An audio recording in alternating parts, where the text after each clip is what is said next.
chapter 14. So let's start.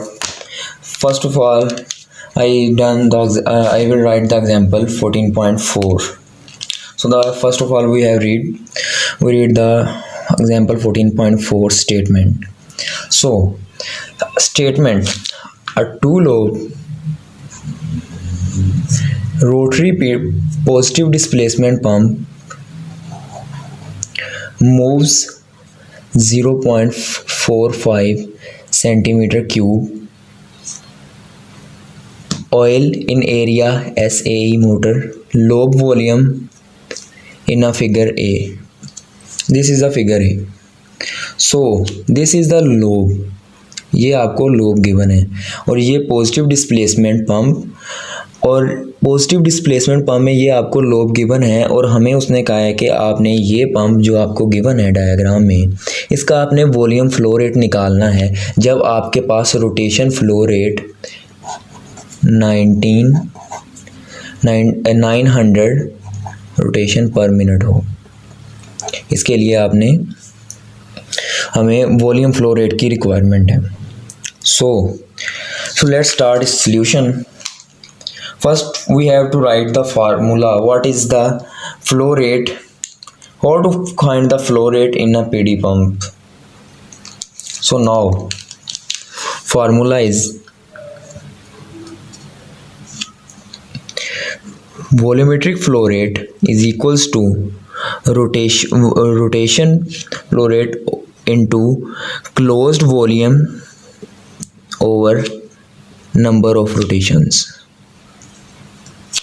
Now what is the closed volume? You have to know what is the closed volume. Closed volume is actually the total volume of oil sump.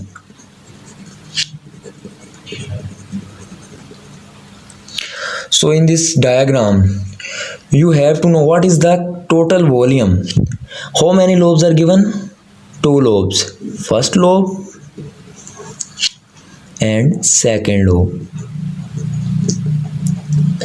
The total volume then is equals to the summation of the lobes volume, or we have to write total volume or volume closed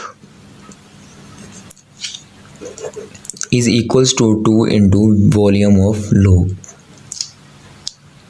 Now in this figure you see that the rotation is 180 degree or half rotation have done. Total rotation is 360 degree is equals to 1 rotation complete. So how much rotation? Only half rotation is done. When half rotation is done, it is equals to 180 degree. Now students, we find the volumetric flow rate. So as the volumetric flow rate formula we have write this n dot is a rotation per minute or a rotational speed. This is 900. Now V closed into 2V lobe and is a rotation number. How much rotation is done? Half rotation is done. So 0.5 n. यहाँ 0.5 लिख देंगे. Now volume of lobe हमें given किया हुआ था उसने question में. Now volume of lobe is equals to volume closed volume is equals to 2 into 0.45 centimeter cube. Now put these values in this formula. 900 into 2 0.45 over 0.5. Its units are rotation per minute. Further units remaining centimeter cube, and this is the rotation minute and this is a minute cube, so centimeter cube or per minute.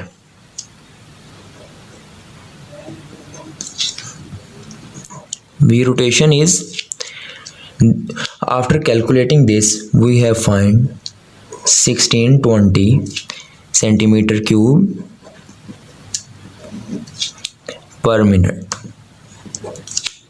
This is the volumetric flow rate of the PD pump of two lobe rotary PD pump. Students example 14.5 की तरफ आते हैं। बहुत ही आसान example है, कोई मुश्किल चीज़ नहीं है इसमें। अच्छा, वो पहले स्टेटमेंट रीड करते हैं कि वो कह रहा है कि सेंट्रीफ्यूगल ब्लोअर रोटेट्स, इतने आरपीएम पे वो रोटेट कर रहा है। Enters in a normal blade component, उसने हमें इनलेट का एंगल दे दिया हुआ है और आउटलेट का एंगल दे दिया हुआ है। इनलेट रेडियस उसने ये हमें बता दिया और आउटलेट रेडियस भी बता दिया हुआ है। ये इनलेट विड्थ बता दी हुई है और आउटलेट विड्थ भी बता दी हुई है। वो कह रहा है वॉल्यूमेट्रिक फ्लो रेट ये है for ideal case 100% efficiency. Calculate the net head produce by the blower in the equivalent to the mm of water H G. अच्छा, ये चीज़ आपको मैं न्यूमेरिकल में बताऊंगा, ये mm ऑफ एच जी क्या है, इसका टेंशन ना लीजिएगा। Calculate the required break horse power, ठीक है। अब आ जाओ भाई इसके सोल्यूशन। अच्छा, ये डायग्राम अगर आपको गिवन की हो तब भी ठीक है, ना की हो तो आप बना भी सकते हैं सिंपल। ये इम्पेलर है हमारा, ये रूटर है, ठीक है। ये इनलेट वेलोसिटी थी V1, ये वाली, ये आउटलेट वेलोसिटी है, ठीक है। तो ये इसका एक नॉर्मल कंपोनेंट बनेगा और एक टेंजेंशियल कंपोनेंट बनेगा। इसका भी एक नॉर्मल ये बना है और ये टेंजेंशियल बना है, ठीक है। तो अब आ जाओ भाई, हमने जो कैलकुलेट करनी है चीज़ें, वो कह रहा है कि कैलकुलेट द नेट हेड। ये नेट हेड हमने कैलकुलेट करना है एक्चुअली में। अच्छा, ये चीज़ आप फार्मूला आपने पायलट टर्बो मशीनरी इक्वेशन में पढ़ा होगा इसका, ये फार्मूला था। अब उसने हमें जो होगा क्या बता रहा है कि भाई वी जो, अब हमें क्या क्या चीज़ों की रिक्वायरमेंट है। टेंजेंशियल कंपोनेंट इनलेट का, टेंजेंशियल कंपोनेंट आउटलेट का, ये दो चीज़ें चाहिए हमें। अच्छा, टेंजेंशियल कंपोनेंट के लिए हमें पहले नॉर्मल कंपोनेंट निकालना होगा, फिर ट्राइंगल लॉ यूज़ करके हम टेंजेंशियल कंपोनेंट निकालेंगे। नॉर्मल कंपोनेंट का ये सिंपल फार्मूला आप पीछे पढ़ के आए होंगे, वो फार्मूला जिसमें ये वो है जब आपने इसकी ट्राइंगल जो ड्रा की होगी पंप की, ये वो वहाँ से फार्मूला लिया गया है। यहाँ पे आपने इसकी वैल्यू रखी 2 पाई, ये R1 था, ये आ गया हमारे पास इसका B1, तो हमारे पास आ गया इसका नॉर्मल कंपोनेंट। अब अल्फ़ा 1 0 है, अब ये टेंजेंशियल कंपोनेंट निकालना है, तो अल्फ़ा 1 0 था, तो हमारे पास अल्फ़ा 1 0 था, तो हमारे पास जो टेंजेंशियल कंपोनेंट है वो खुद ब खुद ही 0 हो जाएगा, क्योंकि tan अल्फ़ा tan 0 0 होता है। इसी तरह 2 के लिए करेंगे यही सेम प्रोसीजर, यही फार्मूला। यहाँ पे 2 के लिए विड्थ 2 की यूज़ होगी, रेडियस और विड्थ दोनों 2 की यूज़ करने के बाद ये हमारे पास फार्मूला आंसर आएगा, ठीक है। तो हमारे पास टेंजेंशियल कंपोनेंट भी इसका निकल आएगा 2 का, मीन्स के आउटलेट पे। अब ये 0 हो जाएगा क्योंकि इनलेट 0 था, तो इसको भी 0 कर देगा। ये इतना फार्मूला अब हमारे पास बचेगा, ठीक है। तो इसमें वैल्यूज़ पुट करें, ये आपको गिवन थी क्वेश्चन में, ये भी गिवन है, ये चीज़ें पुट की तो हमारे पास ये आंसर आ गया। अब वो कह रहा है कि note at the head in equation 3 in metres of air. अच्छा, ये अब एयर के मीटर में था, हमने क्या करना है कि इसको वाटर कॉलम में लेके आना है। To pressure units equivalent to mm of water column, we multiply the ratio of air density to air water. Simple जो आंसर आया है ना, ये आंसर था हमारा, इसको रेशियो एयर की और डेंसिटी की एयर से मल्टीप्लाई कर देंगे तो हमारे पास इसमें आंसर आ जाएगा mm ऑफ वाटर में, ये देखो। अच्छा, अब हमें चाहिए था, ये तो यूनिट्स कैंसिल हो जाएंगे, ये तो आपस में कैंसिल हो जाएंगे।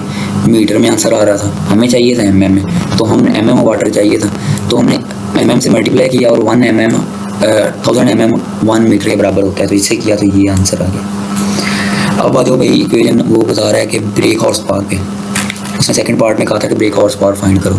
तो BHP का ये फार्मूला है सिंपल, रो जी वॉल्यूमेट्रिक फ्लो रेट और हेड, ये भी गिवन था, ये भी गिवन थी, ये भी, और हेड हम ऊपर फाइंड करके। अच्छा, यहाँ पे हेड जो है ये एक्चुअल हेड एयर वाला यूज़ करना है। अब यहाँ पे भी देखो क्या करना है, हमें वाट में चाहिए पावर, तो हमने वाट में कन्वर्जन जैसे कि पहले भी एक न्यूमेरिकल में की थी, हमने सिंपल वाट सेकंड से मल्टीप्लाई कर दिया और 1 वाट सेकंड इसके बराबर होता है, तो उससे डिवाइड कर दिया, ये हमारे पास वाट में पावर आ गई। Note at unit conversion in equation 5 kilogram metres and second to वाट।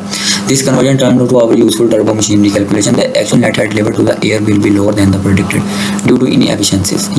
ये चीज़ आपको समझ आनी चाहिए कि असल मकसद इसका फ्लूइड में हाइड्रोलिक्स का सभी ये है कि ये चीज़ें आपको पता होनी चाहिए। सिमिलरली स्टूडेंट्स अब हम एग्जाम्पल 14.6 की तरफ आते हैं। एग्जाम्पल 14.6 में आप स्टेटमेंट रीड करते हैं, a centrifugal pump is being designed to a pump liquid refrigerant RA134A use किया है उसने, रूम टेम्परेचर हमें बता दिया हुआ है और एटमॉस्फेरिक प्रेशर उसने बता दिया है। इनलेट एंड आउटलेट रेडियाई दिए हुए हैं उसने हमें क्वेश्चन में, और इम्पेलर की विड्थ इनलेट और आउटलेट दोनों पे दी हुई है। और उसके बाद जो इसने हमें मेन चीज़ गिवन की है पंप का डिलीवरी रेट, ये जो चीज़ गिवन की हुई है। और उसके बाद उसने हमें कहा है पहले rotates at 1720 RPM, design the blade shape for each case in these conditions. हमने ब्लेड की शेप्स डिज़ाइन करनी है, मींस हमने क्या क्या चीज़ें डिज़ाइन करनी है, इसके इनलेट और आउटलेट एंगल फाइंड करना है। और उसके बाद उसने कह रहा है कंडीशंस जो है उसने दी हुई है कि हमारे पास जो इनलेट पे है ना, वो ये चीज़ जो है इनलेट पे टेंजेंशियल कंपोनेंट वो कह रहा है 0 है। ये एक मेन उसने हमें कंडीशन दे दी है। हमने इनलेट एंगल, आउटलेट एंगल और ब्रेक हॉर्स पावर फाइंड करनी है इसकी। ये हमारे पास टोटल डिज़ाइन का क्राइटेरिया होता है, हमने पंप डिज़ाइन करना है। अब ये चीज़ें हम इसको सॉल्व करेंगे, इसी क्वेश्चन को अब हम सॉल्व करते हैं प्रॉपर, इसको सॉल्व करेंगे, इसका सोल्यूशन स्टार्ट करते हैं।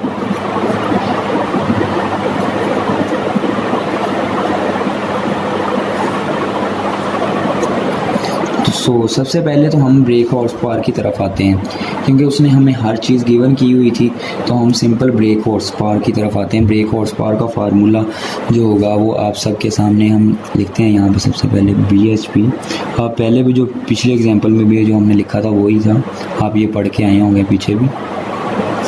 ये हमारा ब्रेक हॉर्स पावर का फार्मूला था, ठीक है। अब इसमें हम सिंपल वैल्यूज़ पुट करनी है। रो की वैल्यूज़ आपके सामने एयर की जो थी ये आ गई, ये 9.8 G आ गया मीटर पर सेकंड स्क्वायर। अब फ्लो रेट उसने हमें क्वेश्चन में ही गिवन किया हुआ था 0.25 मीटर क्यूब पर सेकंड, ठीक है। और उसके बाद हमें उसने जो एच नेट जो हमें उसने क्वेश्चन में गिवन किया हुआ था वो था 14.5। असल में ये 14.5 क्वेश्चन में गिवन नहीं था, ये पिछली एग्जांपल से रिलेट था, ठीक है। तो बुक में उसने कहा हुआ है, तो है क्वेश्चन में भी गिवन। अगर आपको ना भी उसने क्वेश्चन जिससे भी एग्जांपल से रिलेट किया, हमें तो हेड की वैल्यू उसने गिवन की हुई है 14.5 मीटर, ये आ गया। अच्छा, अब हमने पावर को सिंपल अगर हम वाट में लेके जाना है तो जिस तरह मैंने लास्ट टाइम कन्वर्जन की थी, वाट से मल्टीप्लाई कर दिया और नीचे kg मीटर पर सेकंड का क्यूब इससे डिवाइड कर दिया। अब ये चीज़ें हमने जब ये लिख लेंगे तो इससे हमारा पावर का आंसर आ जाएगा जो BHP होगी हमारी। इन सब को करने के बाद हमारा कैलकुलेटर दे रहा है जो आंसर 43.6 किलोवाट, ठीक है। ये हमारा आंसर आ रहा है BHP का। अब हमारे पास डिज़ाइन प्रोसीजर हमने स्टार्ट करना है। अब डिज़ाइनिंग बेसिकली आ रही है, जो हमने आउटलेट और इनलेट एंगल फाइंड करना है। किसी भी चीज़ तो इम्पेलर को जब डिज़ाइन करते हैं तो उसका बेसिक ये जो होता है, हमने आउटलेट और इनलेट एंगल जो फाइंड करना है उसकी डिज़ाइनिंग होती है। थिकनेस भी आती है उसमें, सब कुछ आता है, लेकिन मेन जो चीज़ होती है वो आउटलेट और इनलेट एंगल होता है। अब हम डिज़ाइन प्रोसीजर पे आएंगे तो सबसे पहले हम इसका जो होगा, हमने इनलेट और आउटलेट एंगल के लिए हम जो फार्मूला इनलेट एंगल के लिए हमने पहले यूज़ करना है, फिर आउटलेट एंगल के लिए यूज़ करना है। हम जो फार्मूला यहाँ पे लिखेंगे इनलेट एंगल के लिए, हमने ये फार्मूला पढ़ के आए थे पीछे वॉल्यूमेट्रिक फ्लो रेट का, जब ये omega are is omega R1, ये सॉरी यहाँ पे B आएगा, वेट आएगी, ये रेडियल कह रहे लीनियर वेलोसिटी को जब दूसरे में V = R ओमेगा से हमने कन्वर्ट करके लिखा है, ये कोई बड़ी चीज़ नहीं, ठीक है। और ये आ गया 10 बीटा 1। हम ये एंगल फाइंड करना है हमने इनलेट का, ठीक है। इनलेट का जब ये एंगल फाइंड करना है तो हमारे पास क्या क्या चीज़ें होनी चाहिए, बेस उसकी विड्थ होनी चाहिए इनलेट पे, रेडियल वेलोसिटी होनी चाहिए और उसके अलावा रेडियस होना चाहिए और बीटा हम फाइंड कर लेंगे हमारे पास ये चीज़ भी अगर हो। अब हमारे पास इसमें क्या चीज़ नहीं है, अगर को पता है ये चीज़ भी क्वेश्चन में गिवन थी, ये सारी गिवन थी, तो हमारे पास ये चीज़ जो थी ये रिक्वायर्ड है, ठीक है। अब ये चीज़ जो रिक्वायर्ड है हम इसको निकालेंगे, रिक्वायर्ड चीज़ को यहाँ से कैलकुलेट करेंगे तो वो आप सबको पता है, उसने हमें आरपीएम गिवन किए हुए थे क्वेश्चन में। तो आरपीएम को ओमेगा से जब हम निकालेंगे, रोटेशन पर मिनट उसने हमें गिवन किया हुआ था 720 रोटेशन पर मिनट उसने हमें क्वेश्चन में गिवन किया था। तो हम इसे 2 पाई रेडियन एक रोटेशन में होते हैं, ठीक है, और 1 मिनट में 60 सेकेंड्स होते हैं, ठीक है। हमने रेडियन पर सेकंड में निकालना है, तो रेडियन ये सेकंड से डिवाइड करना है। अब सेकंड 1 मिनट, इसके लिए कन्वर्जन की हुई है, कुछ भी मुश्किल नहीं है इसमें। तो ये हमारे पास जो ओमेगा आएगा वो आएगा 180.1 रेडियन पर सेकंड। ये हमारे पास ओमेगा इसका आ जाएगा, ठीक है। अब उसके बाद हमने ये इक्वेशन जो हम पीछे ये इसे इक्वेशन नंबर 1 कह लेते हैं, ये इक्वेशन को यूज़ करना है और बीटा 1 निकालना है। इसको डायरेक्ट लिखता हूँ मैं यहाँ से, beta is equals to 10 inverse V0 2 pi B1 omega R1 square, ठीक है। अब यहाँ पे आप 10 इनवर्स 0.25 2 पाई इंटू 0.05, ये 180 था, और ये था हमारे पास 0.10 रेडियस ने क्वेश्चन में ही गिवन किया हुआ था। ये सारी वैल्यूज़ हम पुट कर ली इसमें हमने। अब हमारे पास बीटा 1 आ जाएगा, वो कैलकुलेट किया तो ये हमारे पास आ रहा है 23.8 बीटा 1 आ रहा है, ठीक है। अब बीटा 2 आउटलेट एंगल के लिए हमने इसे सॉल्व करना है। तो आउटलेट एंगल के लिए जब हम इसे सॉल्व करेंगे तो उसके लिए हमें आप लोगों ने जो आउटलेट एंगल के लिए जो होगा, हम कहाँ से मीन्स के किस इक्वेशन से हम निकालेंगे आउटलेट एंगल, क्या क्या चीज़ें होंगी, कि कौन कौन सी चीज़ों से हम आउटलेट एंगल की तरफ आएंगे। ये जो चीज़ें हैं ये आप लोगों को इसमें मैं बताता हूँ। ये आपने इसका जो जब आप कर रहे थे वेलोसिटी ट्रायंगल इसकी पढ़ रहे थे पंप की, सो आपने तब ये एक आपने इक्वेशन वहाँ पे आपने ड्राइव की थी, ये जो थी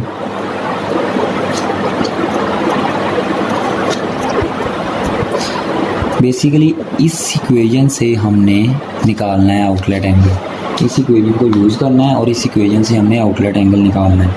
तो हमें इसकी इक्वेशन के लिए क्या क्या चीज़ों की ज़रूरत है, ये चीज़ चाहिए, ये चीज़ बीटा 2 निकालने के लिए। अब हमारे पास उसने इनिशियल कंडीशन हमें एक दी थी हमें कि V1 T0 है, ये हमें उसने इसे इनिशियल कंडीशन के नाम दे देते हैं कि ये भाई इनिशियल कंडीशन गिवन थी हमें, ठीक है। आप इसको साइड पे लिखता हूँ, आप पढ़ के आए थे जो इक्वेशन हमने पीछे यूज़ की थी आयलर टर्बो मशीनरी इक्वेशन, वो यही थी आपके पास जो पढ़ के आए थे R2V2T माइनस R1V1T, ठीक है, ये पढ़ के आए थे आप लोग। अब हमारे पास ये तो उसने ज़ीरो कर दिया, जब ये ज़ीरो किया तो हमारे पास हेड ये बचा। अब हेड ये बचा तो हमारे पास हेड का मीन्स के ये फार्मूला बचता है, ठीक है। अब यहाँ पे हमारे पास ऐड तो क्वेश्चन में गिवन था, हमने बेसिकली क्या चीज़ निकालनी थी यहाँ से V2T जो निकालेंगे उससे हम V2N फाइंड करना है। बेसिकली हम V2T निकालेंगे, इससे V2T यहाँ से निकालते हो आप लोग तो ये बनेगा GH/ओमेगा R2, ठीक है।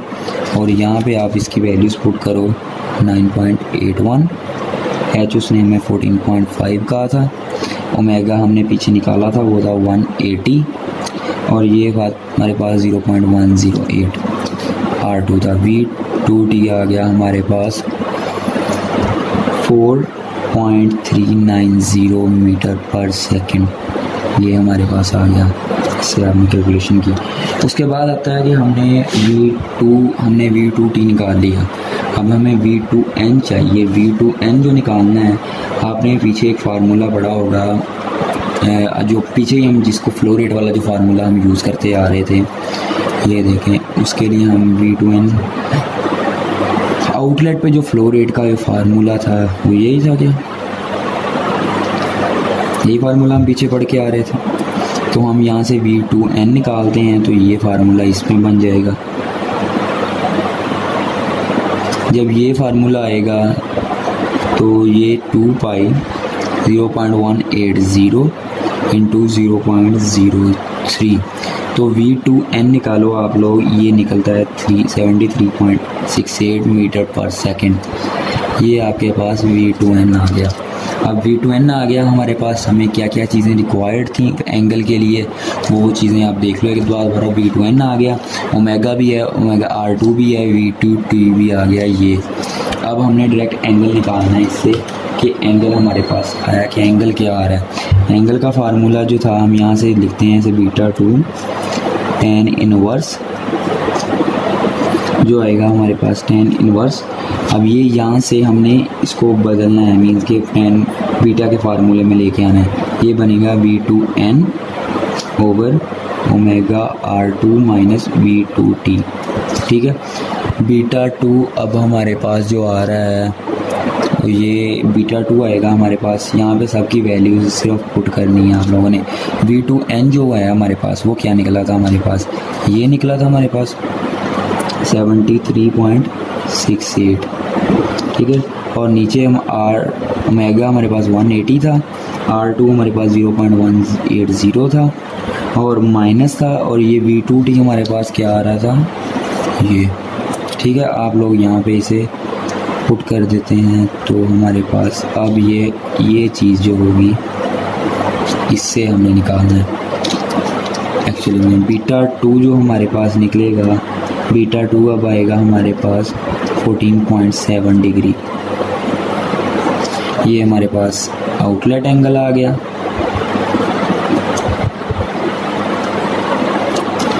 इनलेट एंगल हम पहले फाइंड करके आए थे, ये हमारे पास इनलेट था।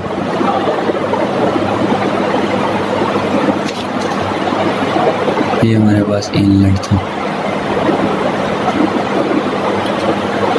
ये चीज़ ये यहाँ तक हमने स्टूडेंट इसको कैलकुलेट कर लिया जो चीज़ें रिक्वायर थी। स्टूडेंट्स अब एग्जांपल नंबर 14.9 ये मैंने पहले ही सोल्व कर ली है, आपको बता देता हूँ, छोटी सी एग्जांपल है। उसने कहा pump is being design to deliver the 320 GPM at room temperature. The required net head is 23.5 feet.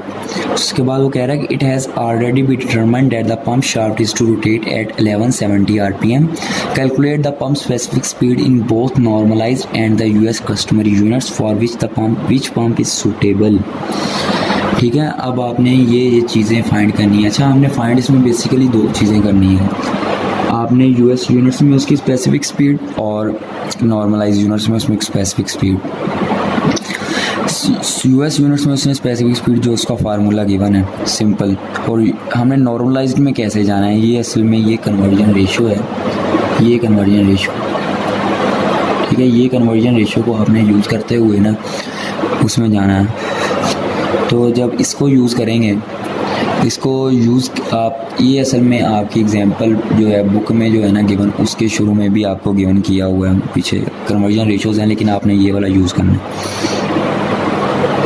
अब ये फार्मूला है, इसमें n US यूनिट्स में RPM वो जो हमारे पास वॉल्यूमेट्रिक फ्लो रेट का अंडर रूट और हेड है, ठीक है। हमें सब चीज़ें गिवन थी, हमारे पास ये आंसर आ गया 960। अब हमने इसको लेके जाना है इसमें नॉर्मलाइज में, तो सिर्फ इस फैक्टर से हमने मल्टीप्लाई करना है और कुछ नहीं करना। इसमें कोई चीज़ बताने की ज़रूरत नहीं है कि ये कैसे, इसको बाद में करना है, मतलब कि सिर्फ उसको मल्टीप्लाई करेंगे इस फैक्टर से तो वो हमारे पास आ जाएगा, इसमें इसकी नॉर्मलाइज स्पीड में आ जाएगा। तो ये इससे मल्टीप्लाई किया तो ये हमारे पास नॉर्मलाइज स्पीड में ये आ जाएगा। छोटी सी एग्जांपल थी इसलिए पहले मैंने सॉल्व कर ली हुई थी। एग्जांपल 14.11 की तरफ आते हैं। सबसे पहले इसकी स्टेटमेंट रीड करते हैं। इसमें एग्जांपल है कि स्टेटमेंट में ये लिखा है, after graduation you will work for a pump manufacturing company. One of your company best selling product is a water pump which we shall can pump A its impeller diameter. उसका उसने impeller का diameter given किया हुआ है हमें, ये 6 centimetre. Then its performance data when operating, जो भी ये ऑपरेट कर रहा हो 1725 RPM पे, और ये उसने रेडियन पर सेकंड में इसकी स्पीड दे दी है, rotation speed as shown in figure table 14.1, ये उसने मैन्युफैक्चर परफॉर्मेंस डाटा दिया हुआ है पंप का। क्या है कि इसका फ्लो रेट अगर ये हो तो हेड ये होगा और उसकी परफॉर्मेंस ये है विद रूम टेम्परेचर। उसने रूम टेम्परेचर के लिहाज से इसका उसने परफॉर्मेंस दिया हुआ है कि उसका ये चीज़ें ऐसे ऐसे मीन्स के होंगी। इसके लिहाज से आप लोगों ने देखना है कि ये चीज़ें कैसे मीन्स कि उसकी अगर पंप की परफॉर्मेंस ये है तो उसका हेड ये होना चाहिए, उसका वॉल्यूमेट्रिक फ्लो रेट ये होना चाहिए। इसने ये सारी चीज़ें जैसे जैसे इसमें है कि ये उसका उसने हमें डायामीटर दे दिया है कि ये उसका डाया था, तो हमने उसके लिहाज से पंप ए का हमने डिस्कस करना है। उसके बाद कह रहा था marketing research department is recommended that the company design a new product namely larger pump which can be shall pump B. कह रहा है कि कंपनी एक न्यू डिज़ाइन कर दी है पंप बी। पंप ए तो आपका पहले का था, पंप बी अब हमारे पास न्यू डिज़ाइन है, ठीक है। That will be use as a liquid refrigerant at room temperature, temperature same है room temperature. The pump is to be designed such that its best efficiency point occurs at close to the volumetric flow rate. आपने BEP के बारे में पढ़ा होगा कि BEP कहाँ पे अकर बेस्ट एफिशिएंसी पॉइंट कहाँ पे अकर होता है, वो चीज़ इसने बताई हुई है कि वो ये वॉल्यूमेट्रिक फ्लो रेट अगर हो तो बेस्ट एफिशिएंसी पॉइंट अकर होगा। उसका उसने नेट हेड गिवन किया हुआ है, ये रिफ्रिजरेंट दोनों में सेम था। The chief engineer, your boss, tells you to perform some preliminary analysis using the pump scaling laws to determine if the geometric scaled up a pump could be designed meet the given requirements. सबसे पहले क्या है, plot the performance curve pump A in both dimensional and non dimensional form. अच्छा, आप लोगों ने ये दोनों में परफॉर्मेंस कर्व पढ़ी होगी, डायमेंशनल और नॉन डायमेंशनल में कि इसे हम ड्रा कैसे करते हैं, प्लॉट कैसे करते हैं, तो ये चीज़ हमने करनी है। उसके बाद अब बेस्ट एफिशिएंसी पॉइंट हमने इसका देखना है कौन सा है। Calculate the required pump diameter, हमने पंप डायमीटर बताना है जो बी हम न्यू डिज़ाइन कर रहे हैं, ये जो बी न्यू डिज़ाइन होगा। उसके बाद रोटेशनल स्पीड उसकी बतानी है, जिस तरह ये स्पीड तो हमारे पास थी हमने न्यू डिज़ाइन की है उसकी बतानी है। ब्रेक हॉर्स पावर बतानी है न्यू प्रोडक्ट की, ये चीज़ें हमने इसमें बतानी है, ठीक है। अब सोल्यूशन की तरफ आते हैं। पहले को देखते हैं ए पार्ट को कि for a given table pump performance data for a water pump और plot both dimensional and the non dimensional performance curve identifies the BEP. सबसे पहले यहाँ पे हम आते हैं असम्पशंस, इसमें एक बार रीड कर लें। The new pump can be manufactured so it geometrically similar to the existing pump. आप कोई भी चीज़ जो न्यू ड्रा करते हैं ना, तो वो आप तब ही आप डिज़ाइन कर सकते होते हैं जब आपके पास जो है ना पहले कोई ना कोई एक रेफरेंस पॉइंट हो, मीन्स के रेफरेंस चीज़ हो। मतलब कि आपने ये जो एग्जिस्टिंग पंप है ना, इसके लिहाज से आपने दूसरा जो डिज़ाइन करना है। बहुत लिक्विड रिफ्रिजरेंट सेम है दोनों का, और उसके अलावा liquids are incompressible, both pumps are under at a steady conditions में हमने इसको ऑपरेट करना है। ये तीन चीज़ें आपको देखनी है। रूम टेम्परेचर पे डेंसिटी ऑफ वाटर 998, रिफ्रिजरेंट ये आ गया हमारे पास। अब आते हैं हम ए पार्ट पे। First we apply the second order least square polynomial to fit the curve data table 14.2, जो हम ये टेबल ऊपर देख के आए हैं, ये वाला, इसके ऊपर वो उससे देख के वो करेगा क्यों। और सबसे पहले तो हमने ये निकालते हैं कि ये जो हमने निकालना है, दे आर प्लॉटेड 14, 16 जो है, ये उसने हमें बता दिया कि ये डाटा जो है ना वहाँ से लेके उसने डाटा इसमें कर्व में प्लॉट कर दिया है। ये पंप की एफिशिएंसी, ये ब्रेक हॉर्स पावर, और ये हेड है, और ये जो रेड डॉटेड लाइन है ना ये वाली, ये हमारी आएगी BHP जो ब्रेक हॉर्स पावर है। ये उस टेबल से लेके हमने डाटा जो है ना वहाँ पे से सिंपल प्लॉट किया हुआ है। ये वो बता रहा है कि ये data plots are smoothly dimensional performance curve for the water pump of example 14.11। Means कि हमने इस टेबल से डाटा लिया और इसमें सिर्फ प्लॉट किया। अच्छा, हम ब्रेक हॉर्स पावर पंप एक ही निकालेंगे। ये फार्मूला आप पढ़ के आए होंगे पीछे भी। रो डेंसिटी है वाटर की, और ये जो है वॉल्यूमेट्रिक फ्लो रेट है, ये हेड है। अब ये चीज़ें इसमें हमारे पास ये चीज़ भी गिवन थी, जी भी हमारे पास गिवन है, वॉल्यूमेट्रिक फ्लो रेट भी हमारे पास गिवन था, हेड भी गिवन था। तो पंप ए की हमने ब्रेक हॉर्स पावर जो है ना ये कैलकुलेट कर ली कि पंप ए की ये ब्रेक हॉर्स पावर है, ठीक है। जब ये कैलकुलेट कर ली तो हमारे पास अब हमने इसके लिए हमें जो चीज़ें चाहिए होती हैं, मीन्स के हमने जो इक्वेशन को नॉन डायमेंशनल डाटा को नॉन डायमेंशनल पैरामीटर्स में लेके जाना है। मीन्स ये देखिए ना लिखा है कि sample calculations are shown in equation 2, ये इक्वेशन 2 है ये आपकी। उसने क्या किया, कोफिशिएंट ऑफ कैपेसिटी निकाला है आपने। ये नॉन डायमेंशनल के पैरामीटर्स हैं।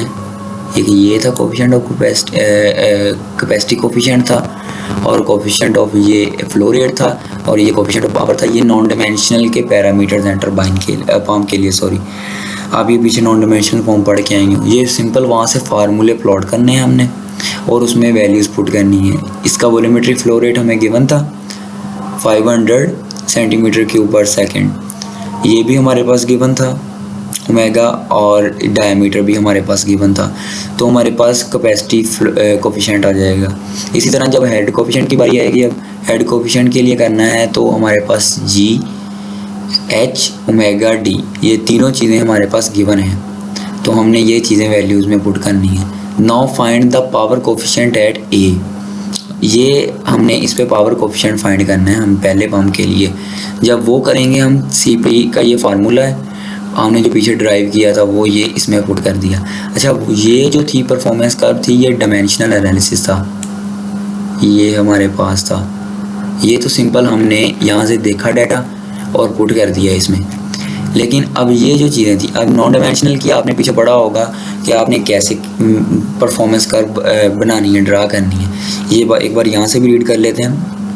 These calculation are repeated at a value, ये इस वैल्यू पे 100 इसके दरमियान। Curve data are shown in plotted in efficiency ये, और ये होगा जो फैक्टर मल्टीप्लाइड हो रहे हैं इसके साथ, ठीक है। और ये आपने उसको फैक्टर से मल्टीप्लाई करके आपके पास ये नॉन डायमेंशनल पैरामीटर्स आ गए। ये आपके जो नॉन डायमेंशनल पैरामीटर्स आ गए। आपने क्या करना है कि जो ये हमारे पास कैपेसिटी कोफिशिएंट, और हमारे जो कैपेसिटी कोफिशिएंट ये इस एक्सिस में रखना है, और जो होगा यहाँ पे हमने ये जो दिया हुआ है ये आपने स्केल लेना है, और ये efficiency of pump, best efficiency point, head coefficient, ये और ये परफॉर्मेंस कोफिशिएंट या पावर कोफिशिएंट हम जिसे कहते हैं, ठीक है। सो इसे पावर कोफिशिएंट ही कहा जाता है। तो हमने ये तीनों इसके विद रिस्पेक्ट, हमने स्केल के विद रिस्पेक्ट इसके लिहाज से हमने ड्रा करने हैं। ये तीनों इसके लिहाज से ड्रा करेंगे तो हमारे पास ये आ जाएगी smooth non dimensional performance curve, ठीक है। और अब इसके बी पार्ट की तरफ आते हैं। We design the new pump best efficiency point be homologous with the BEP of the original but with the fluid pump diameter and a differential rotation speed using the values in equation 5। ये means के जो ये values आई हैं आपने ये use करनी है, और आपने निकालना क्या है, we operating conditions are new namely since both. अब बी पम्प जो हमने डिज़ाइन करना था उसके लिए हमारा हेड फ्लो रेट हमने डिज़ाइन कंडीशंस बतानी है, ठीक है। उसके लिए हमारे पास डायमीटर का ये फार्मूला जो हमने कैलकुलेशन करना है, इससे हमने कैलकुलेट करना है। वॉल्यूमेट्रिक फ्लो रेट था हमारे पास CH जो हम ये निकाल के आए थे न्यू के लिए, और जो हमारे पास कैपेसिटी कोफिशिएंट और हेड, ये सारी चीज़ें इसमें पुट करेंगे। ये इसमें पुट करेंगे तो हमारे पास आंसर आएगा इसका डायामीटर 0.108 मीटर। उसके बाद बता रहा है कि in other words pump A needs to be scaled by a factor DE/DA। Means कि अगर आपको पंप को स्केल करना पड़ जाए इस फैक्टर के लिहाज से उसने रेशो दे दी है। With the diameter B is known as equation 1430 solve the omega B। Means के जो ओमेगा B है रोटेशनल स्पीड है B की, वो कैलकुलेट करनी है आपने इसके ऊपर, ठीक है। जब ये कैलकुलेट करनी है तो इसके लिए ये फार्मूला आप जो होगा पीछे नॉन। सो स्टूडेंट्स, अब हम एग्जाम्पल 14.12 करेंगे चैप्टर नंबर 14 की। जैसे कि हम पहले बाकी एग्जाम्पल्स कर चुके हैं, हम ये करेंगे। सो इसमें क्या है कि hydro electric power plant is being design gross head from the reservoir to tail race is 106 feet. Mean कि उसने इसका ग्रॉस रेट कितना दिया हुआ है 1065 फीट, और वॉल्यूमेट्रिक फ्लो रेट वो दिया हुआ है 23,000 GPM। टेम्परेचर बताया हुआ है उसने कौन सा 12 आइडेंटिकल पैरेलल टर्बाइंस, वहाँ पे 12 टर्बाइंस हमने लगानी है विद एफिशिएंसी 95.2% विद एंड और mechanical energy loss are estimated reduce output 3.5। ठीक है, अब आपने पढ़ा होगा कि वहाँ पे कौन कौन से लॉसेस हो सकते हैं। आपको ये जान पहले आपको जो भी होगा वहाँ पे जब टरबाइन की पावर निकाल रहे होंगे ना कि ये कितना आइडियल है, तो वहाँ पे आप जो होंगे वहाँ पे टरबाइन में जनरेटर अदर फैक्टर्स जो भी फैक्टर्स आ रहे होंगे ना हमने सारे वो स्टडी करने होते हैं। इसमें इसने कहा है वो सारे फैक्टर्स मिला के जो लॉस हो रहा है वो ये हो रहा है। अब जनरेटर सेल्फ एफिशिएंसी उसने बताई हुई है, वहाँ पे जनरेटर जो होगा उसकी हमने इलेक्ट्रिक पावर प्रोडक्शन जो है ना मेगावाट में वो फाइंड करनी है। ठीक है, सो इसे स्टार्ट करेंगे। सबसे पहले हमें पता होगा ये पता होगा कि 70 डिग्री जो है टेम्परेचर गिवन है, वो क्यों गिवन था। दरअसल उसने हमें इस पे डेंसिटी जो है ना वो बतानी थी कि वाटर की डेंसिटी इस पे जो थी 62.30 pound meter of feet per minute cube per meter cube. Now अब हम फार्मूला ये लिखा हुआ था मैंने इस पे, ये जो होगा ये होगा ideal power produced by one hydro turbine. So इसी फार्मूला को यूज़ करेंगे हम और हम आइडियल पावर निकालेंगे। वो होगा ideal power is equals to rho G volumetric flow rate H gross. ठीक है, और अब जो होगा इनकी वैल्यूज़ हमें सब की वैल्यूज़ इसने गिवन की हुई थी, तो सब की वैल्यूज़ सिंपल इसमें पुट करें क्वेश्चन में। रो हमें गिवन था, रो हमने ये निकाला था 62.30, जी था 9.81। इसके यूनिट्स लिखते जाएं क्योंकि हमें कन्वर्जन एंड पे करनी पड़ेगी मेगावाट में। ये था हमारे पास IBM फीट पर मीटर फीट क्यूब पर क्यूब जो था, जो हमारे पास डेंसिटी इसका जो होगा ये जी, इसमें फीट पर सेकंड स्क्वायर में यूज़ करना है क्योंकि हम ये वाले यूनिट्स जो हैं ये यूज़ कर रहे थे US यूनिट्स। ठीक है, उसके बाद हमें जो वॉल्यूमेट्रिक फ्लो रेट था वो हमें गिवन था, इस क्वेश्चन में उन्होंने गिवन किया हुआ था ये 20300 GPM। और उसके बाद हमें जो चीज़ रह गई है इसके पास एच ग्रॉस भी हमें गिवन था फीट में, वो था 1065 फीट। सो अब हमें तो चाहिए चीज़ों को मेगावाट में कन्वर्ट करना है, सिर्फ हमें यूनिट एंड पे चाहिए मेगावाट। सो सबसे पहले हम जो होगा ये सब यूनिट्स की डिवीज़न करनी है, मीन्स के सब यूनिट्स को ख़त्म करना है बाकियों को, तो उसके लिहाज से हमें यूनिट्स प्रोड्यूस करने पड़ेंगे कि कौन कौन से यूनिट्स यूज़ करेंगे तो ये इस पे ख़त्म होगा। अब हमें सबसे पहले हमारे ज़हन में होगा कि ये यूनिट को हमने प्रॉपरली ख़त्म करना है। तो हम जानते हैं कि pound for second square over ये जो होता है ना ये 32.2 IBM फीट के इक्वल होता है। ठीक है, और इसी तरह अब हमारे पास एक फीट तो इससे कैंसिल हो जाएगा। अब ये जो है ये भी हमने कैंसिल करना है, तो हमारे पास दूसरा रिलेशन हम बना सकते हैं कि 0.1337 फीट क्यूब पर गैलन में गिवन है, ये इसके इक्वल होता है 1 गैलन। और तीसरा रिलेशन हमने अभी भी हमारे पास एक फीट को जो हमने ख़त्म करने वाला रहता है वो, और उसके अलावा हमें जो वाट पाउंड पर सेकंड को ख़त्म करना है आगे, उसके लिए ये unit 1356 watt 1.356 watt over feet IB pound force per second. उसके अलावा 1 minute O is equals to 60 seconds. उसके अलावा 1 मेगावाट इज़ इक्वल्स टू 10 की पावर 6 वाट। हमें एक्चुअली में ये यूनिट चाहिए था, इस यूनिट्स की वजह से जो होगा हमारा आंसर, हमारे जो रिक्वायर्ड आंसर था वो आएगा। तो अब हम इसकी कैलकुलेशन करते हैं। ये सब यूनिट्स जो हैं ये आपस में कट होने के बाद हमारा सिर्फ ये यूनिट बचता है, ठीक है। तो इसकी कैलकुलेटर पे कैलकुलेशन करें तो हमारे पास आंसर आता है W आइडियल, जो होगा ideal power produce by one turbine is 40.70 megawatt. यहाँ तो हमारे पास, यहाँ तक तो एक टरबाइन की आ गई। अब हमने 12 की निकालनी है, वो सिंपली इससे मल्टीप्लाई कर देंगे। लेकिन हमें उससे पहले उसने एक चीज़ इसमें बताई थी कि टोटल लॉसेस जो आएंगे आउटपुट में ये 3.5 हैं कि ड्यू टू सन टरबाइन की वजह से, जनरेटर की वजह से जो एफिशिएंसी आउटपुट में आएंगे, अदर फैक्टर्स की वजह से जो लॉस आएंगे वो ये हैं। अब हमने इन फैक्टर्स को इस फैक्टर के ऊपर हमने देखना है कैसे कैसे लॉस आ सकते हैं वो।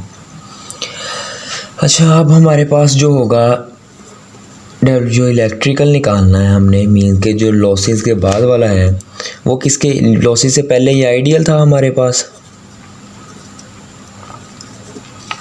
उसके बाद हमारे पास टरबाइन की वजह से आ सकता है लॉस्ट एफिशिएंसी, जनरेटर की वजह से आ सकता है एफिशिएंसी की वजह से, अदर फैक्टर्स हो सकते हैं। अब देखें, ये हमें गिवन था जो हमने फाइंड किया है पीछे 40.70 मेगावाट, ठीक है। अब टरबाइन की एफिशिएंसी उसने हमें गिवन की थी 95% ये थी। हमने इसे सिर्फ 0.9 से डिवाइड करके लिखा है। और उसके अलावा उसने हमें जनरेटर की एफिशिएंसी भी गिवन की थी 94.5%। और अच्छा, अब अदर फैक्टर्स हैं, हम क्या करते हैं कि जो बाकी जितने भी फैक्टर्स हैं ना, उसने कहा कि बाकी जितने भी फैक्टर्स हैं उनकी एफिशिएंसी 3.5 थी, मतलब कि ये लॉस आ सकता है वो दे सकती है। तो अगर हम कहें कि टोटल 1 होती है तो उसमें से अदर फैक्टर्स माइनस कर देंगे तो हमारे पास आ जाएगी जो ये इफेक्टेड आ जाएगी, ये हमारे पास आ जाएगी insufficiencies in turbine generator rest of system reduce the actual electrical power. जो एक्चुअल इलेक्ट्रिकल पावर आएगी वो ये आएगी। पहले तो निकाली थी हमने एक टरबाइन की, लेकिन इनसफिशिएंसीज की वजह से जो ये इनसफिशिएंसीज हैं ये सारी, इनको सॉल्व करने के बाद जो आएगी वो ये आएगी। चलिए इसको सॉल्व करते हैं। इसको सिंपली सॉल्व किया कैलकुलेटर पे तो हमारा आंसर आया 35.3 मेगावाट। अब उसने ये तो एक टरबाइन का आ गया, तो कितनी टरबाइंस लगाई हुई थी उसने, 12, ठीक है। अब आपने 12 का निकालना है, टोटल जो आएगा से सिंपली इसे 12 से मल्टीप्लाई कर दें क्योंकि वो पैरेलल में लगी हुई थी, और ये हमारा आ जाएगा 424 मेगावाट।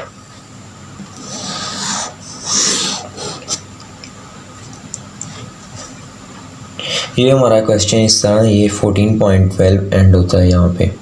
जब इतनी मुश्किल नहीं है ये, नेक्स्ट अगर पिछली वाली से भी सिंपल है ज़्यादा सिंपल। आपको एक जो है टरबाइन को, हाइड्रो टरबाइन है, उसको डिज़ाइन करना है, इतना मुश्किल नहीं है ये। आप वेलोसिटी ट्रायंगल पढ़ के आए होंगे इसकी, तो उससे आप इजीली कर सकते हैं, आपको कोई भी मुश्किल पैरामीटर इसमें नहीं है। इंशाल्लाह मैं पूरी कोशिश करूँगा कि आपकी जो क्यूरीज़ हैं वो कवर कर सकूँ। उसने क्या किया, पहले ये स्टेटमेंट पढ़ते हैं इसकी।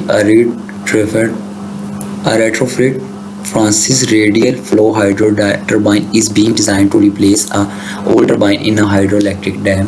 The new turbine must follow the design restrictions in order to couple with the existing setup. वो कह रहा है कि वो डिज़ाइन रिस्ट्रिक्शंस आ जाती हैं, उसके लिए आपको न्यू अपना एक डिज़ाइन करें। उसने कहा है कि इनलेट रेडियस जो उसने दे दिया हुआ है, इट्स आउटलेट रेडियस भी दे दिया हुआ है उसने रनर ब्लेड की विड्थ भी दे दी हुई हैं, और उसके अलावा उसने इनलेट एंड आउटलेट पे दोनों ब्लेड देने के बाद उसने ना बता दिया कि इतने आरपीएम पे ये रोटेट कर रहा है, फ्रीक्वेंसी बता दी है जनरेटर की। उसके बाद जो विकेट गेट्स हैं वो कह रहा है कि ये इतनी एंगल पे टर्न हो रहे हैं, ये अल्फ़ा 2 जो है ना ये चीज़ है इसमें। From the radial at inlet पे flow at the outlet having angle, ये जो है फ्रॉम रेडियल, ठीक है। For the proper flow through the draft tube the volume flow rate at a design conditions, उसने हमें ये वॉल्यूमेट्रिक फ्लो रेट दे दिया हुआ है। उसके बाद उसने ग्रॉस हेड हमें बता दिया हुआ है। कैलकुलेट द इनलेट, ये सारी चीज़ें आप पढ़ के आए होंगे पीछे डिज़ाइनिंग में, डिज़ाइन टरबाइन में ग्रॉस हेड क्या है, ये सारी चीज़ें। इस पर मैं इतना टाइम नहीं लगाऊंगा क्योंकि टाइम पहले ही ज़रा कम है और आप लोगों के एग्जाम्स भी करीब हैं इस वजह से। Calculate the inlet and the outlet runner blades, ये आगे, और predict the output power if the irreversible losses are neglected, और अल्फा 1 दे दिया है उसने रेडियल पे, और repeated calculation from the that case. Alpha 1 अगर कह दे वो 0 है, नो स्विरल, और फिर रिपीट करें कैलकुलेशंस वही अगर अल्फा 1 ये है, स्विरल केस आ जाए, ठीक है। सो सबसे पहले इसे सॉल्व करते हैं। इसमें अजम्पशंस एक बार देख लें। Flow is steady, fluid water is 20 degree, क्योंकि इसमें हमें जो है ना इसकी डेंसिटी पता होती है 998 होती है, ठीक है।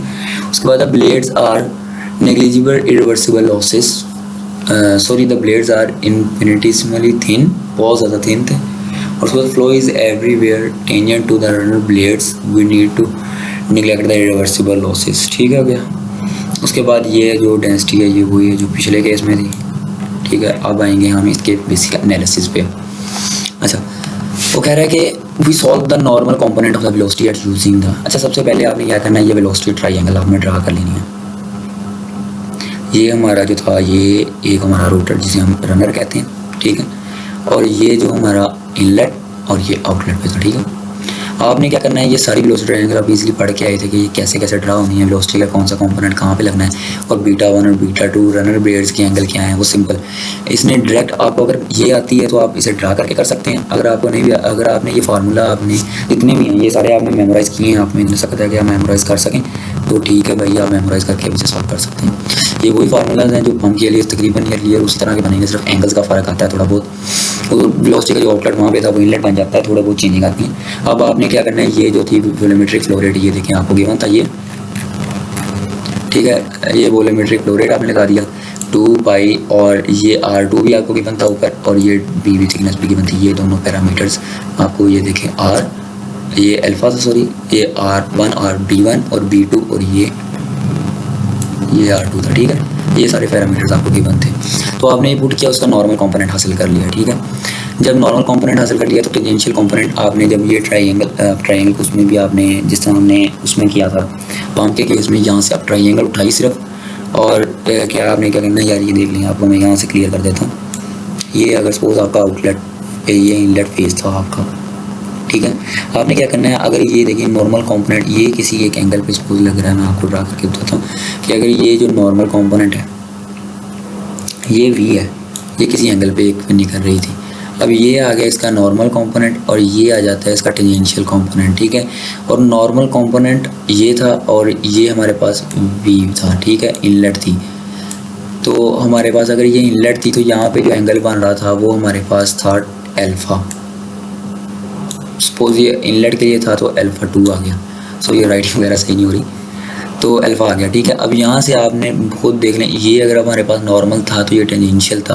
अब टेंजेंशियल फाइंड करना है तो tan अल्फ़ा नॉर्मल कंपोनेंट से मल्टीप्लाई करेंगे, तो जैसे ये आप यूज़ करते हैं ट्रिग्नोमेट्री में वो सिर्फ यूज़ किया, और उसके बाद क्या किया है कि ये आ गया। उसके बाद सिर्फ जिस तरह पंप में हमने डायरेक्ट फार्मूले से वहाँ से किया था, तो ये पंप इसी तरह हमारे पास इसका ये फार्मूले का आ गया भाई कि इसमें आ गया। अच्छा, ये वाला इजीली अगर आपको ट्रायंगल वो होती है ना इसकी जो इसकी ट्रायंगल है जो हम ये ड्रा करते हैं इसकी डायग्राम, अगर वो आपको बनानी आती है ना तो आप इजीली क्वेश्चन पेपर को इजीली किसे सॉल्व कर सकते हैं, आपके लिए कोई मुश्किल नहीं है। ये चीज़ें इसमें पुट की और ये चीज़ आ गई। अच्छा, अब वो कह रहा है equation 1 and through are repeated for a same runner outlet. अब हमने पहला पार्ट तो सॉल्व कर लिया, अब कह रहा है और repeated for outlet with the following results, ये और बीटा 1 ये आ गया 1 and 3 repeated for the outlet runner. अब आउटलेट के लिए किया, पहले इनलेट के लिए था तो ये आउटलेट के लिए किया, तो हमारे पास ये आंसर आ गया। यही फार्मूले लगेंगे, सिर्फ आपने जो आउटलेट की चीज़ें हैं वो पुट करनी है। उसके बाद आ जाओ भाई कि अब हमने इसकी जो निकालनी है top view the runner blade, इसका डायग्राम में आपको शो किया हुआ है। यूजिंग द इक्वेशन 2 and 4 शार्प power is estimated from the Euler turbo machinery equation या Euler turbo machinery equation for turbine. उसके लिए आपने पहले तो या हमें आउटपुट पावर निकाल ली, हमारे पास ये है चीज़ आउटपुट पावर आ गई। ये सारी चीज़ें हमने पीछे कैलकुलेट कर ली हैं, ठीक है। और अब आ जाओ भाई कैलकुलेशन पे इसकी हेड की। ये टरबाइन के हेड का फार्मूला वही फार्मूला जो ब्रेक हॉर्स पावर वाला था, ठीक है। आपने सिर्फ इरिवर्सिबल लॉसेस जो है ना वो 0 कर दिए, इसका मतलब है कि एफिशिएंसी 100% थी। तो ये इसमें पुट करो वैल्यूज़, तो ये हमारे पास ये आंसर आ जाएगा।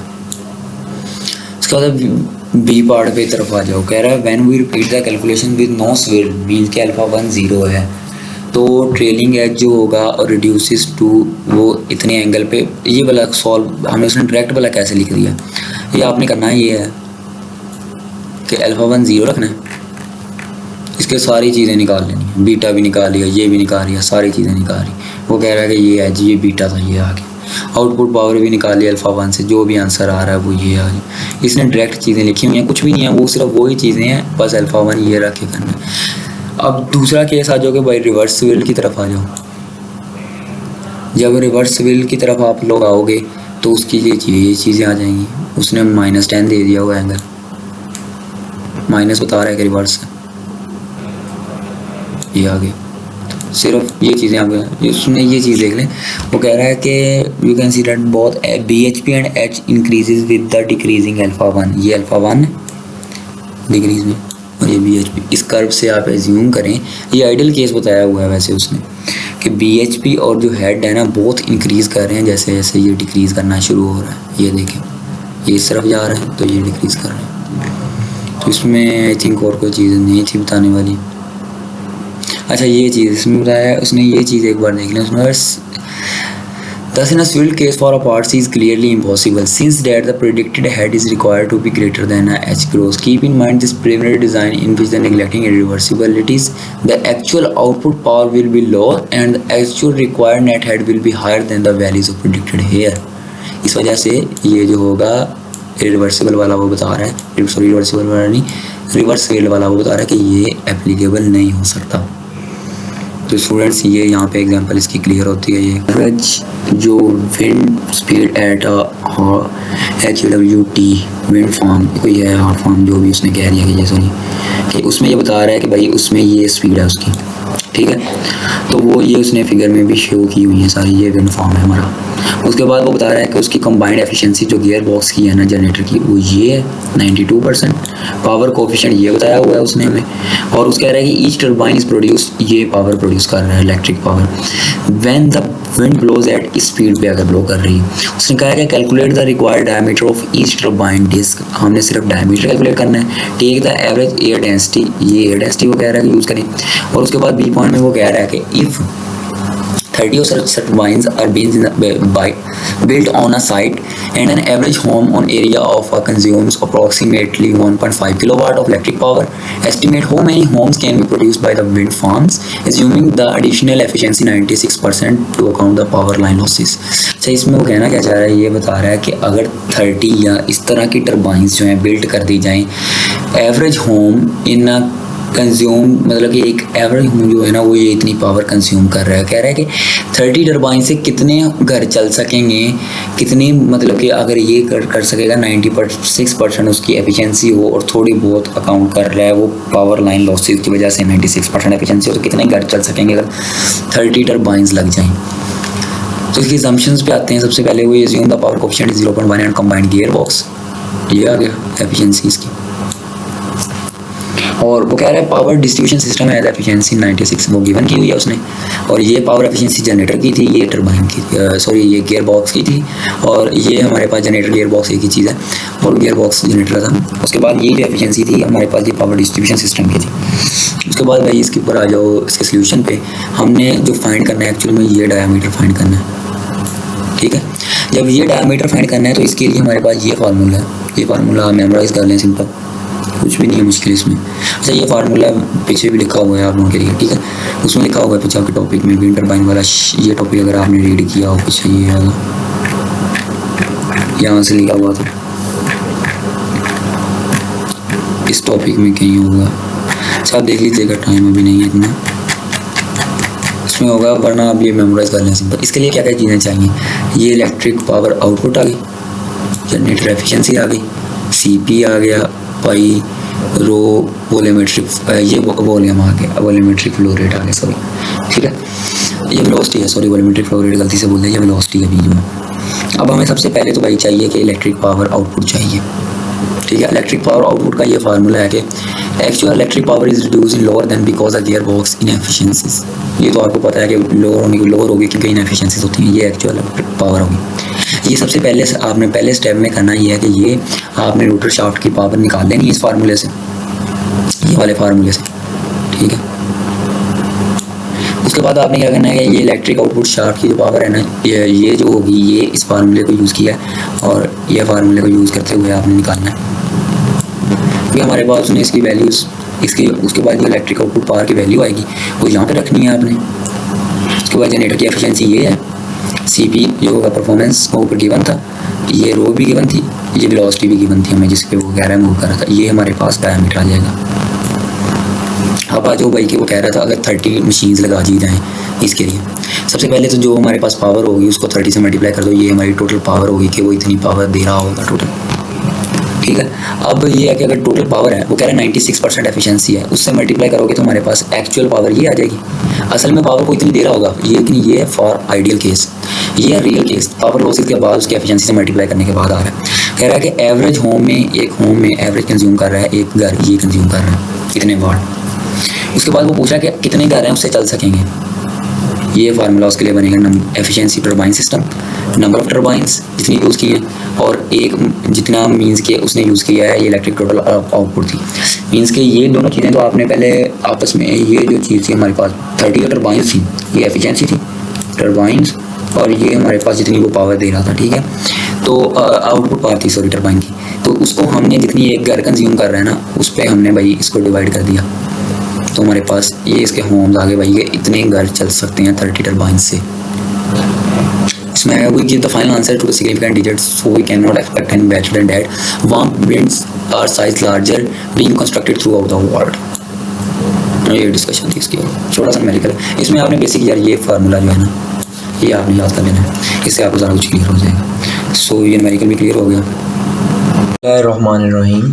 स्टूडेंट्स अब हम एग्जाम्पल 14.15 करेंगे जिसमें उसने इसकी स्टेटमेंट पढ़ते हैं। उसने हमें एक आया कि Francis turbine is being design for a hydro electric dam instead of the starting point search the engineer decided go geometrically scale up a previously designed hydro turbine that has excellent result performance। Existing जो turbine है उसको उसने नाम दे दिया है turbine ए का, उसका diameter भी उसने हमें गिवन कर दिया है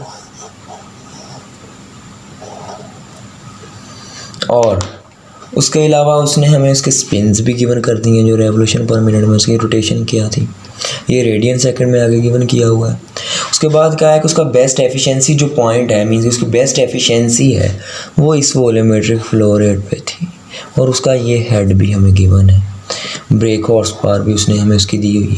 अच्छा वो कह रहा है कि अब आपने न्यू एक जो है टर्बाइन सेट करेंगे बनाएं, its generator spin at same speed, उसी स्पीड पे उसे होनी चाहिए, but its net head will be higher, means के उसका नेट हेड जो है ना वो हायर होना चाहिए, HB इतना होना चाहिए, हमारे पास HA 75 था लेकिन ये इतना होना चाहिए। Calculate the diaphragm of a new turbine such that it is operating most efficiently and calculate the volumetric flow rate of B turbine, new turbine and the horsepower of new turbine and the efficiency। ये factors हमने calculate करने हैं। सो इसका solution start करते हैं। तो सबसे पहले हम क्या चीज़ फाइंड करेंगे, उसने हमें डायमीटर का कहा है। इसकी जो अफिनिटीज़ लॉ से आप जो है ये फार्मूला पढ़ के आएंगे होंगे, DB is equals to DA under root HB over HA, rotation इसकी और ये इसकी B की रोटेशन। अब हमने सिंपली क्या करना है, इसमें एक वैल्यूज़ पुट करनी है। ए का डाया हमें गिवन था, ए का डाया था 2.05 मीटर था, हेड दोनों के गिवन थे 104 75 और हमें रोटेशन भी उसने गिवन की हुई थी जो कि आई थिंक दोनों की सेम ही थी 120 आरपीएम, ये से कैंसिल हो जाएगा। अब हम इसको कैलकुलेट करेंगे डाया को, तो ये हमारे पास कैलकुलेटर पे इसका आंसर आ रहा है 2.41 मीटर। अब वो कह रहा है कि दूसरा पॉइंट क्या हमने कैलकुलेट करना था, वॉल्यूमेट्रिक फ्लो रेट। इसका फार्मूला भी अफिनिटी लॉ में पढ़ के आए होंगे। जो ये रेशो थी ये यहाँ पे सिर्फ जाके मैं डायरेक्ट फार्मूला लिख रहा हूँ, वैसे आपको समझ आ जानी चाहिए क्योंकि वो फार्मूला जो पीछे गिवन है आपकी बुक में, आप चाहें तो उसे दोबारा एक बार स्टडी भी कर लें और आपको वो या अगर वो उसकी समझ आई होगी तो ये न्यूमेरिकल आपको ज़हन में जल्दी रहेंगे, और आई होप वो उसकी समझ आई होगी आपको। अब इसकी वैल्यू सिंपल इसमें पुट करते हैं। 350 मीटर क्यूब पर सेकंड था, ये 120 था, ये भी 120 था, डाया भी दोनों के गिवन किए हुए थे हमारे पास। ये सिंपल न्यूमेरिकल है, कोई मुश्किल नहीं है, सिर्फ सिंपल फार्मूले याद होने चाहिए आपको, कोई मुश्किल नहीं है। ये हमारे पास इसका कैलकुलेटर पे आंसर आ रहा था। अब अगली चीज़ जो हमारी है वो ब्रेक हॉर्स पावर है, वो कह रहा है वो फाइंड करो। हम ब्रेक हॉर्स पावर फाइंड करेंगे इसमें, BHP बी। अच्छा ये भी वही है जो हमने लास्ट टाइम जिस तरह उसमें पंप का एक किया था क्वेश्चन, है वही चीज़, फार्मूले टरबाइन और पंप के डिफरेंट है थोड़े थोड़े, आप एक बार उसे देख लीजिएगा। ये डेंसिटी है इसकी और ये रोटेशन है, आरपीएम जो थी ये आ गई, और DB डाया जो है इसका 5 था, इसका क्यूब था। अब इसमें हम सिंपल वैल्यूज़ पुट करेंगे। ये 242 हमें गिवन थी, रेशो हमें गिवन थी 998/998। अच्छा ये दोनों वाटर की हैं तो सेम ही है, इसकी रेशो 1 ही होगी, ये भी 1 ही होगा क्योंकि ये सेम था। और इसके बाद 2.41 इसकी हमें गिवन था है डायामीटर, जो हमने एक फाइंड किया था और एक हमें गिवन था, ठीक है। ये आपने इससे कैलकुलेट करें तो हमारे पास आंसर आ रहा है 548 मेगावाट, ठीक है। ये स्टूडेंट्स ये चीज़ें इसमें हमने कैलकुलेट करनी थी एग्जांपल में, सिंपल एग्जांपल है, इसे एक बार लाजमी कीजिएगा। अब हम एग्जांपल 14.16 करेंगे जो कि 14.15 से रिलेट है, इसलिए ये मैंने ऊपर रखा है यहाँ पे। अच्छा वो क्या कह रहा है कि calculate and compare the specific speed for both turbines, दोनों स्पीड्स टरबाइंस की जो हमने पहले डिज़ाइन की थी उसको सिर्फ एफिशिएंसी को आपने स्पेसिफिक स्पीड को आपने कैलकुलेट करना है। अच्छा अब हमें ये इससे रिलेट है, मींस कि हमें इसकी horse power, volumetric flow rate जो होगा और डेंसिटी सब ये जो 14.15 में हुई हैं जो कैलकुलेट की हैं हमने, वो एज इट इज़ ही हमने इसमें अप्लाई कर देनी है। मींस ये 14.15 का ही पार्ट भी बन सकता है क्वेश्चन पेपर में। सो अब हम इसे सॉल्व करते हैं।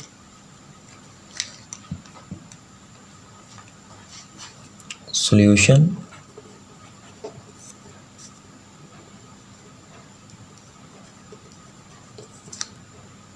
सॉरी ये मार्कर चल नहीं रहा, ये लेते हैं हम, ये देखिए सॉल्यूशन आ गया हमारे पास। अब हमें स्पेसिफिक स्पीड का जो फार्मूला है टरबाइंस के लिए वो आपने पीछे पढ़ा होगा, N specific speed of turbine A के लिए हम करेंगे पहले टरबाइन ए, ठीक है। तो इसकी स्पेसिफिक स्पीड जो होगी वो होगी रोटेशन स्पीड ए, डेंसिटी का 1/2 इनके under root GHA head 5/4 into brake horse power का जो इसके ए की थी वो आएगा 1/12, ठीक है। ये था गाइस फार्मूला इसका, ठीक है। अब हमने करना ये है कि इसमें सिंपल जो वैल्यूज़ हैं हमारे पास जो थी पीछे हम न्यूमेरिकल में हमने यूज़ की थी वहाँ से वैल्यूज़ इंपोर्ट करानी है इसमें। डब्ल्यू ओमेगा ए था हमारे पास 20.7 रेडियन पर सेकंड में, और ये जो थी हमारे पास डेंसिटी थी 998 थी हमारे पास केजी पर मीटर क्यूब में, ठीक है। और इसके अलावा जो चीज़ें और आनी हैं इसमें वो आएगी ब्रेक हॉर्स पावर इसकी वो जो हम पीछे हमें गिवन थी न्यूमेरिकल में, और जी जो हमें पता है 9.81 होता है। और इसके अलावा हमारे पास जो थी हेड भी हमें क्वेश्चन में ही गिवन था। ठीक है, ये गाइस इसमें है, ये चीज़ें हमें गिवन थी स्पेसिफिक स्पीड में। ठीक है, अब क्या करना है, सिर्फ और सिर्फ कैलकुलेशन करनी है उसके ऊपर, न्यूमेरिकल कैलकुलेशन जो होती है कैलकुलेटर पे वो करनी है, तो हमारा ये सिंपल आंसर आ जाएगा कि ये इसकी स्पेसिफिक स्पीड है। अब जो है स्पेसिफिक स्पीड जो आपने फाइंड करनी है टरबाइन बी के लिए, अब भी टरबाइन बी के लिए चलते हैं। मीन्स के टरबाइन जो होगी वो बी के लिए, अब हम इसे सारा सॉल्व करते हैं।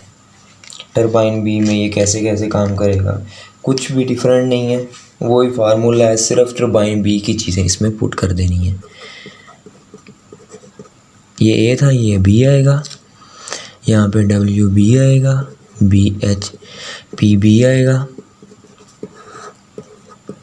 रो बी 1/2, जी एच बी 5/4। अब इसमें आप as it is values put कर दें। ये था 12.57, बी के लिए बी 998 था। असल में ये हमें उस क्वेश्चन में 120 RPM था। ठीक है, तो उसको ओमेगा को आप कन्वर्ट कर लीजिएगा रेडियन पर सेकंड में। Omega is equal to 2πn होगा 60 से। ठीक है, ये आ जाएगा। और ब्रेक हॉर्स पावर इसकी उसने हमें उस क्वेश्चन में जो थी हमारे पास निकली थी 548 इंटू मेगावाट थी ये आ गया। और उसके बाद 9.81 आ गया, और ये हेड है उसने हमें 104 मीटर गिवन किया हुआ था। इसे कैलकुलेटर के ऊपर आप सॉल्व करें तो इसका आंसर आता है 1.615। इसका भी सेम ही आंसर आ रहा था। ठीक है, तो अब इसको उसने ये जो था इसकी हम देख रहे हैं कि टरबाइन जो स्पेसिफिक स्पीड है बोथ टरबाइंस की वो सेम है। इसका मतलब ये है कि अब हमने जो थी ये जो निकाल रही है कि ये है ये सेम थी, this result is same. We can calculate the specific speed में भी यूएस कस्टमरी यूनिट्स में भी हम इसे निकाल सकते हैं। ठीक है, तो इसमें उस क्वेश्चन में उसने कहा नहीं हुआ, बुक में उसने सॉल्व लाजमी किया हुआ है, इसको सिर्फ कस्टमरी यूनिट्स में किया हुआ है। वो सिर्फ और सिर्फ उसने जैसे कन्वर्जन की थी हमने पंप के केस में वो वैसे ही थी। अगर वो पेपर एग्ज़ाम में कहेगा कि आपको ये इसे कस्टमरी यूनिट्स में भी निकालो तो तब निकालना है, हम इसे इक्वल रख सकते हैं क्योंकि ये दोनों ही इक्वल थी। तो कस्टमरी यूनिट्स के लिए सिंपल हमें कोई ना कोई मल्टीप्लाइंग फैक्टर चाहिए होता है। तो टरबाइन के लिए जो मल्टीप्लाइंग फैक्टर होगा वो सिंपल और सिर्फ जो है ये NST को हमने सिर्फ मल्टीप्लाई जो करना है वो है 43.46 से हमने सिर्फ इसे मल्टीप्लाई करना है। जो 43.46 ये एक फैक्टर है, जैसे उसमें कोई ना कोई फैक्टर की वैल्यू थी इसमें ये वैल्यू है, तो 1.615 से इसे जब मल्टीप्लाई किया टोटल को तो NST जो आएगी स्पेसिफिक स्पीड बोथ A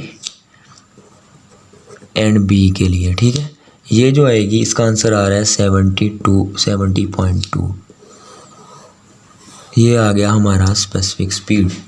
ये भी क्वेश्चन इस तरह एंड अप होता है।